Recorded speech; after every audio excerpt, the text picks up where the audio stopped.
show, je trouve que c'est une super idée, tout simplement. Moi, en plus, j'ai pas vécu en Europe et en France pendant presque 20 ans. Je viens de rentrer en France et le fait de pouvoir reconnecter et connecter aussi avec des gens moi, que je ne connaissais pas en plus, dont j'avais entendu les noms, etc. Je trouve ça top.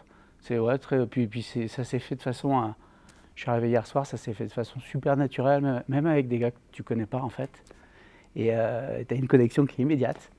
Donc tu as l'impression de parler un peu le même langage, quoi, de venir de la même planète. Donc ça, c'est chouette. Voilà, c'est la première impression, c'est que je trouve ça top. Je suis vraiment pas déçu d'être venu. Ouais, alors, il y en a eu beaucoup. En fait, moi, quand on en a parlé hier, j'avais réfléchi à quelque chose qui était plutôt lié à une sorte d'hommage aux équipes et même au GM, en fait. Une sorte de... C'était en 2012, j'étais chef de village à Phuket. Et on a eu, en fait, la première alerte tsunami officielle après le tsunami de 2004, la catastrophe, etc. Alors, moi, l'histoire se termine bien, c'est pour ça que je la raconte. Donc, tu imagines un peu le sentiment sur Phuket des équipes, des GM, de tout le monde. C'est un truc officiel. Et avant que ça devienne officiel, en fait, on voit tout le village, enfin, tout se transforme. Je ne sais plus, on était en fin de matinée, je crois, un truc comme ça. J'ai plus trop les horaires en tête, à part l'horaire à laquelle ça s'est terminé. Mais les oiseaux, la mer, tout calme. Enfin, tu as vraiment le calme avant la tempête, tous les signaux qui font que tu te dis il se passe quelque chose. Et là, on n'avait pas d'information officielle, tous les téléphones, tout s'arrête, on ne peut plus communiquer avec rien, avec personne. On n'avait pas d'infos officielles non plus. Et on se dit, avec l'équipe, on prend la décision, on évacue. On évacue le village, il y a trop de signes, l'État est commencé vraiment à être en panique. Et on évacue tout un village complet.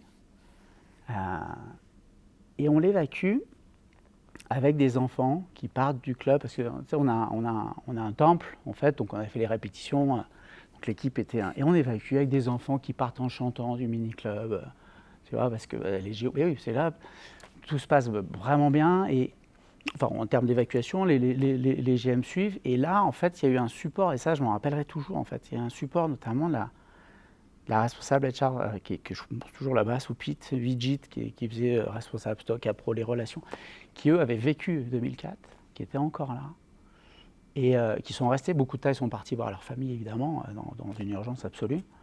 Ils sont restés, ils nous ont drivés, ils nous ont aidés à emmener tous les GM, jusqu'au temple, de façon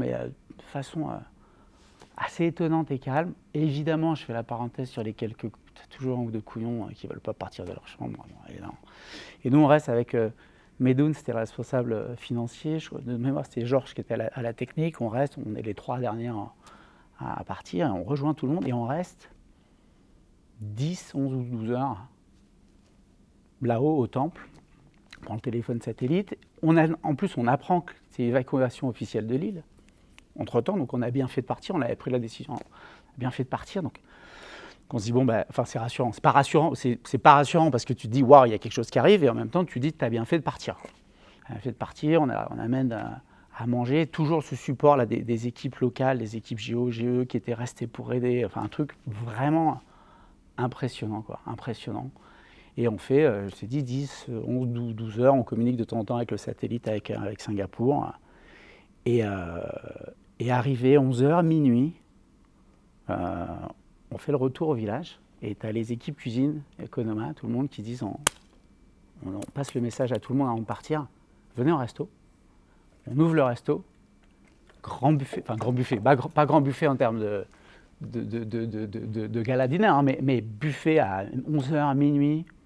Les GM, un truc incroyable, improbable, ça venait des équipes qui se remettent là, qui remettent le truc en route, après 10 heures de panique, d'angoisse, de tout c'est bien fini, parce qu'en fait l'alerte elle a été annulée.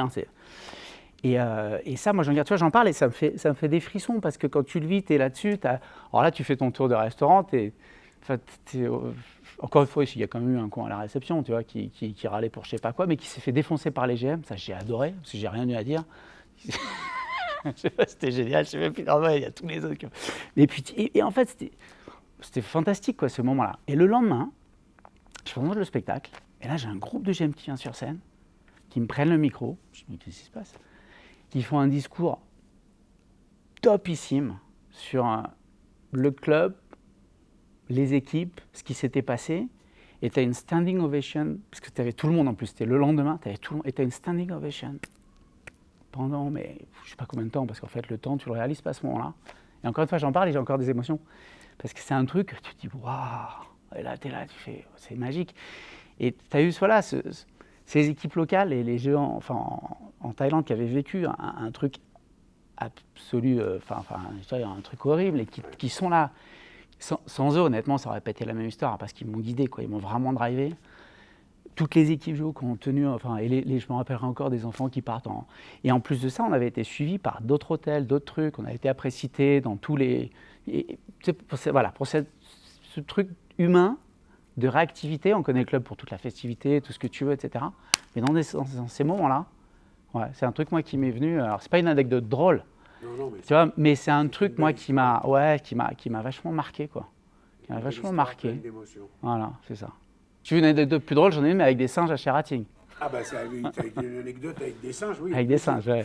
Si, c'est pas le plus rigolo. Ceux qui connaissent Sheraton, tu as des singes de partout, tu es chez eux, quoi. Tu es chez eux. Et le chef des singes, qu'on reconnaît facilement à... Non, pas à ça, à autre chose. Je ne vais pas faire de dessin. Ouais. Ah, oui. J'ai oublié son surnom, mais c'est lié à ça aussi. Pas le dire parce que c'est filmé. Tu vois. Mais c'est pour ça que c'est le chef. Ouais, c'est exactement pour ça que c'est le chef. C'est le plus fort. Il a les plus grosses. Et en fait, il était sur le toit de la piscine. Il fait le tour de la piscine. Et les singes sont tout le temps là. Et tu avais une famille avec des gamins qui avaient acheté un paquet de bonbons et qui couvre le paquet de bonbons et qui file se baigner. Et là, tu as le singe qui... C'était Johnny, voilà, Johnny, son nom de chef, Johnny. Johnny qui descend sur le transat, qui remonte tout de suite en haut, il reste, il regarde les gens avec son paquet de bonbons. Il regarde, t'avais le petit gamin et les familles. Ah, il a pris mon paquet de bonbons. Et il les regarde. En plus, c'était des bonbons dans un sachet. C'est pour ça que je me rappelle, j'étais là, je fais, c'est pas possible. Il ouvre le premier, le mange, il jette le papier. Il ouvre le deuxième. Il bouffe tout, il fait comme ça, il te jette le paquet de bonbons à la fin. Et là, tu te dis, bah, tout le monde était scotché. Enfin, voilà, petite anecdote de Sheraton. Et des singes. Les singes de Sheraton. Les singes de Sheraton, ils sont chez eux. Ils en ont fait, oui. Ils sont chez eux. Ah oui, ils sont chez eux, voilà. c'est clair.